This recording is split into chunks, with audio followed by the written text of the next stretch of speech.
নমস্কার বন্ধুরা, chef Shrabani daily vlog চ্যানেলের পক্ষ থেকে সবাইকে স্বাগত জানিয়ে আজ আপনাদের সাথে শেয়ার করতে চলেছি কোনো রকম ঝামেলা ছাড়াই বাড়িতে মুড়ি ভাজার সহজ পদ্ধতি। আপনারা প্রথম থেকে পুরো ভিডিওটা শেষ পর্যন্ত দেখতে থাকুন। ভিডিওটি ভালো লাগলে একটা লাইক দিয়ে পাশে থাকুন ও বন্ধুদের সাথে শেয়ার করে দিন। চলুন তাহলে শুরু করি। তো দেখুন বন্ধুরা, সবার প্রথমে আমি এখানে দেখুন ভাতের চাল নিয়েছি। এটা হচ্ছে রেশনের চালটা কিন্তু খুব শক্ত, দাঁত দিয়ে চিবোলে কিন্তু অনেকটাই কড়কড়ে হয় আর ভাত হতে কিন্তু চালটা অনেক দেরি হয়। এজন্যই এটা কিন্তু ভালো মুড়ি হতে পারে, সেই ভাবনা চিন্তা করে দেখুন আমি কিছুটা চাল নিয়েছি। চালটা একটু চালিয়ে নিচ্ছি কারণ দু একটা ছোট ছোট দরা দেখা যাচ্ছে। আর দরা চাল যদি না থাকে তাহলে আপনাদের চালার কোনো প্রয়োজন নেই। আর আমি চালনি নিয়েছি দেখুন, পাকা বাড়ি বানাতে যে চালনি দিয়ে বালি চালা হয় সেই চালনিটা নিয়েছি, কারণ খুবই ছোট ছোট দরাগুলো আছে। তাহলে একটু চেলে নিলে দরাগুলো নিচে পড়ে যায়। আর দেখুন সাদা সাদা ফুটো ফুটো চালগুলো দেখা যাচ্ছে, এটা একটু আমি হাত দিয়ে বেছে নিলাম। এদের মধ্যে চেলে নিয়েছি। এখন আমি এর মধ্যে পরিমাণ মতো জল দিয়ে 2 থেকে 3 বার একটু ভালোভাবে পরিষ্কার করে ধুয়ে নিচ্ছি, কারণ চালটা ধুয়ে না নিলে অনেক সময় মুড়িগুলো কিন্তু পরিষ্কার হবে না। দেখুন চালটা ধোয়ার ফলে কতটাই ঘন গাঢ় সাবান জলের মতন জল বেরোচ্ছে। এই জলটা কিন্তু আমি ফেলে দেব। তার আগে যদি কোনো বন্ধু আমার চ্যানেলে নতুন হয়ে থাকেন, চ্যানেলটি সাবস্ক্রাইব করে বেল আইকন হলে সেট করে দিন সবার প্রথমে আমার রেসিপি পেতে। দেখুন বন্ধুরা, আমি একটা বাটির মধ্যে জলটা নিয়ে নিচ্ছি। দেখুন ধুয়ে নিয়েছি। এখন আমি চালটা ছেঁকে নিচ্ছি হাত দিয়ে। চালটা ছেঁকে নিয়ে ওই টকার থেকে চালটা দেখুন আবারও আমি ওই লাল ডাবলাতে ঢেলে নিচ্ছি, কারণ ওটাতে আমি লবণ মাখিয়ে নেব। দেখুন বন্ধুরা, চালটা ঢেলে নিয়েছি। এখন আমি পরিমাণ মতো লবণ দিয়ে দিচ্ছি চালের পরিমাণ অনুযায়ী। বাড়িতে মুড়ি ভাজা খুবই সহজ, একবার দেখলে আপনারাও বাড়িতে যে কেউ বানিয়ে নিতে পারবেন।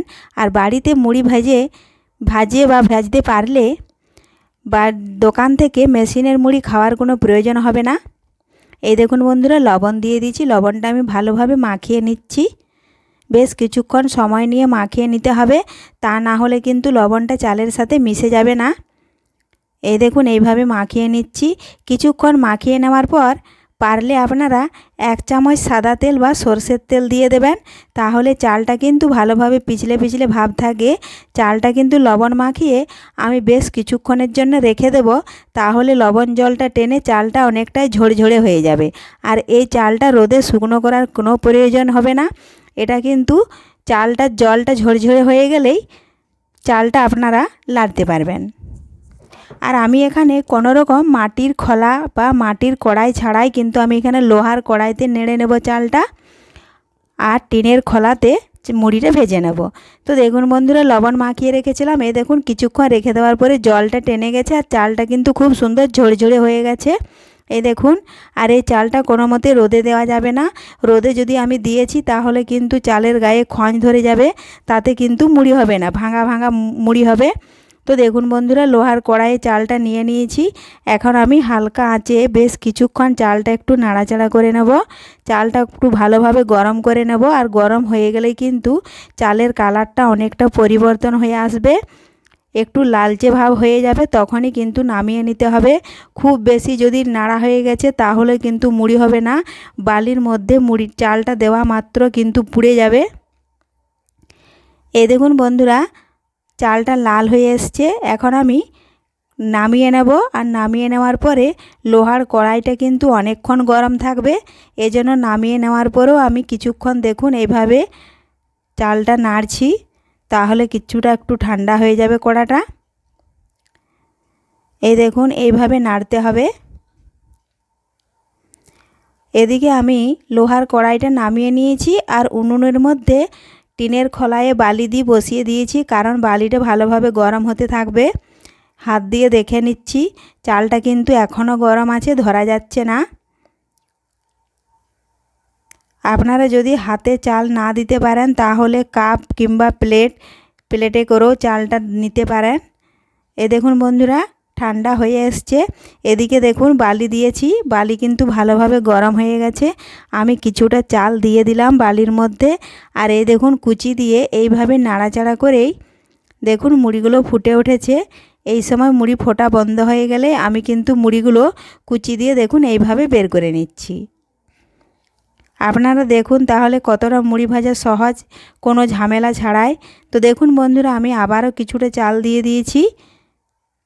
এ দেখুন আবারও একই রকমভাবে নাড়াচাড়া করতে হবে। এ দেখুন কি সুন্দর ফুটে উঠলো খুব সহজেই। ভাতের চালের আমরা ভাত হয় জেনেছি, কিন্তু দেখুন এখন ভাতের চাল দিয়ে মুড়িও ভাজা যাচ্ছে। আর এই মুড়িটার কিন্তু এতটাই স্বাদ আর টেস্ট, খেলে কিন্তু বারবার খেতে ইচ্ছে করবে। এই মুড়ি খেলে আর কোনো মুড়ি খেতে ইচ্ছা করবে না। তো দেখুন বন্ধুরা, আমি এখন হাত দিয়ে এইভাবে চাপ দিয়ে একটু ঘষে দিচ্ছি, তাহলে ওই কালো কালো পোড়া মুড়িগুলো দেখা যাচ্ছে ওটা কিন্তু গুঁড়ো হয়ে যাবে। আর দেখুন মুড়িগুলো খুব সুন্দর হয়েছে। আর এই ঘরের চালের মুড়ি বা রেশনের চালের মুড়ি যদি খেয়ে থাকেন অনেকক্ষণ কিন্তু খিদে পাবে না, পেট অনেকক্ষণ ভরা ভরা থাকে। তো দেখুন বন্ধুরা, হাত দিয়ে এইভাবে চাপ দিয়ে ঘষে নিয়েছি। এখন আমি যে চালনিটাতে চালগুলো চালিয়ে নিয়েছিলাম সেই চালনিটাতেই কিন্তু মুড়িগুলো কুড়িয়ে নেব। কুড়িয়ে মুড়িগুলো আমি চালিয়ে নেব।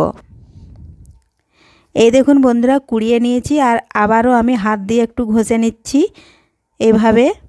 আর এই মুড়িগুলো কিন্তু এতটাই শক্ত আছে, যতই হাত দিয়ে ঘষি না কেন এটা গুঁড়ো হবে না,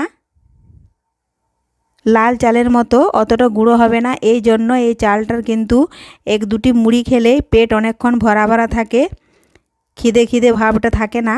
তো দেখুন বন্ধুরা, এখন আমি এইভাবে একটু নাড়াচাড়া করে নিলাম। আর দেখুন মুড়িগুলো খুব সুন্দর হয়েছে। দু একটা পোড়া মুড়ি যদি থাকে আপনারা হাত দিয়ে এভাবে বেছে নেবেন।